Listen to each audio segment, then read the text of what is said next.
Hello everyone, তো চলে এসেছি আমার ভিডিওর পার্ট 2 নিয়ে। তো সবাই কেমন আছো? আশা করি সবাই খুব ভালো আছো অ্যান্ড আমিও খুব ভালো আছি। তোমরা সবাই বুঝতেই পারছো যে আমরা কোথায় যাচ্ছি, অবশ্যই ভিডিও দেখতে পাচ্ছ। আমরা টোটো থেকে নেমে লঞ্চে উঠে পড়েছি। নৌকাতেও যাওয়া যায় আর লঞ্চে করেও যাওয়া যায়। তো আমরা নেমেছিলাম নবদ্বীপ স্টেশনে, ওখান থেকে টোটো করে মায়াপুর লঞ্চ ঘাটে এসেছি। মায়াপুর লঞ্চ নয়, নবদ্বীপ লঞ্চ ঘাটে এসেছি। ওখান থেকে মায়াপুরের উদ্দেশ্যে রওনা দিয়েছি। তো লঞ্চ থেকে মায়াপুর ঘাটে নেমে আমরা আবার টোটোতে উঠে গেছি মায়াপুর মন্দিরে যাওয়ার জন্য।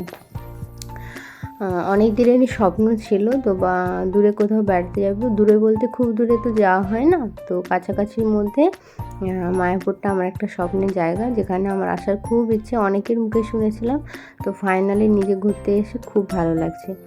অ্যান্ড বাবা মা সত্যি কথা বলতে বাচ্চাদের সব জায়গায় নিয়ে যায়, কিন্তু বাচ্চাদের সৌভাগ্য বাবা মাকে নিয়ে কোথাও যাওয়ার। এই ফার্স্ট টাইম মা বাবাকে নিয়ে বেড়াতে এসেছি। তো এটা বলতে পারো আমার একটা স্বপ্ন যে আমার পড়াশোনার জন্য বাবা মা কোথাও কোনো দিন যেতে পারেনি। শুধু আমার নয়, আমার ভাই বোন আমাদের সবার জন্যে। তো অবশেষে বাবা মাকে নিয়ে বেড়াতে এসে খুব হ্যাপি। যাই হোক, টোটো থেকে নেমে পড়েছি মন্দিরের ভেতরে। এইটা হচ্ছে মন্দিরের ভেতর চত্বর।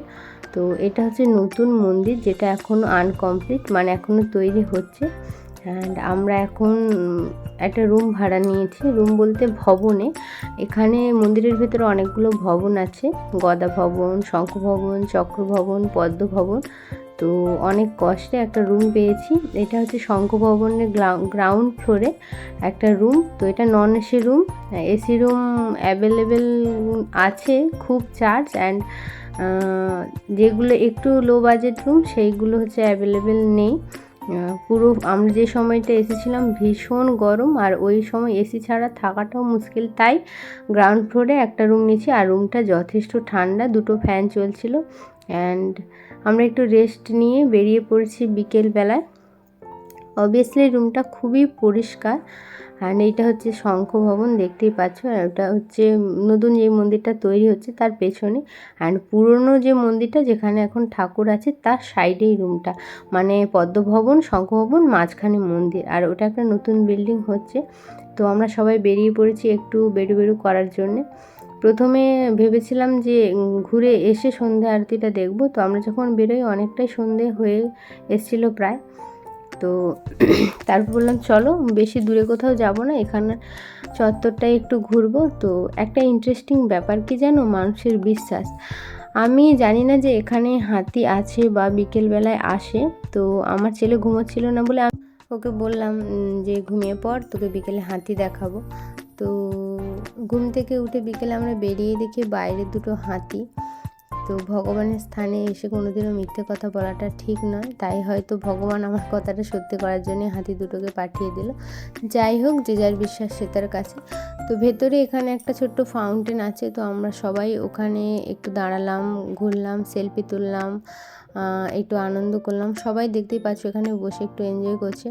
তো তারপর বিকেলে একটু ভেতরটায় হেঁটে হেঁটে দেখছিলাম, আর চারিদিকটায় প্রচুর ফুল গাছ, অন্যান্য গাছ লাগানো, আর ভেতরে অনেক বড় বড় ভবন আছে, সেগুলোই তোমাদের একটু দেখাচ্ছি। অ্যান্ড আমরা যখন সবাই ঘুরছিলাম তখন ওইখানেই একটা জায়গায় খিচুড়ি প্রসাদ দেওয়া হয়েছিল। তো মা বাবা ওরা সবাই গিয়ে দাঁড়িয়ে খিচুড়ি প্রসাদ নিচ্ছিল। তো আমি একটু ভিডিও করার জন্য দাঁড়িয়ে গেছি। তারপর ওদের দিকে দেখতে না পেয়ে আমি সামনে এগিয়ে দেখি ওরা লাইন খিচুড়ি প্রসাদ নিচ্ছে। আমি অনেকটা দূরে দাঁড়িয়েছিলাম। তারপর আমার ছেলে, হাজব্যান্ড সবাই প্রসাদ নিয়ে চলে এসছে। তো বললো ওখান থেকে একটু খেয়ে নাও, আর তখন লাইন দিয়ে দাঁড়াতে হবে। ঠাকুর প্রসাদ একটু পেলেও অনেক। তো আমরা প্রসাদ পেয়ে একটু এসে সন্ধ্যা আরতিটা দেখে রেস্ট নিয়েছিলাম। তারপর সন্ধেবেলায় রাতে ডিনারটা আনার জন্য বাইরে বেরিয়েছিলাম।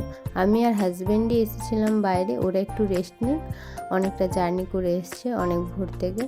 তো দাদার মেয়েটারও একটু হালকা ঠান্ডা লেগে গেছে, ওর জন্য কিছুটা ওষুধ নেব, দিয়ে আমরা রাতের খাবারটা নেব। তো ওষুধ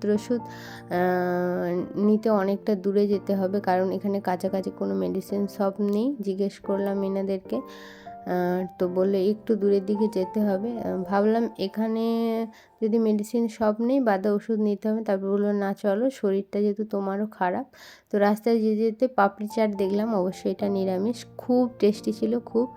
তো ওষুধ নেওয়া কমপ্লিট, রাতের খাওয়ার নেওয়া কমপ্লিট। খুব ঝড় উঠে গেছে, তো আর দাঁড়ানো যাবে না, আর দাঁড়াতে পারছিও না, এত ধুলো উঠছে, চোখে নাকে মুখে ঢুকে যাচ্ছে। আমার যেহেতু কোল্ড অ্যান্ড ডাস্ট অ্যালার্জি আছে, তো আমি বেশিক্ষণ বাইরে আর থাকতে পারবো না।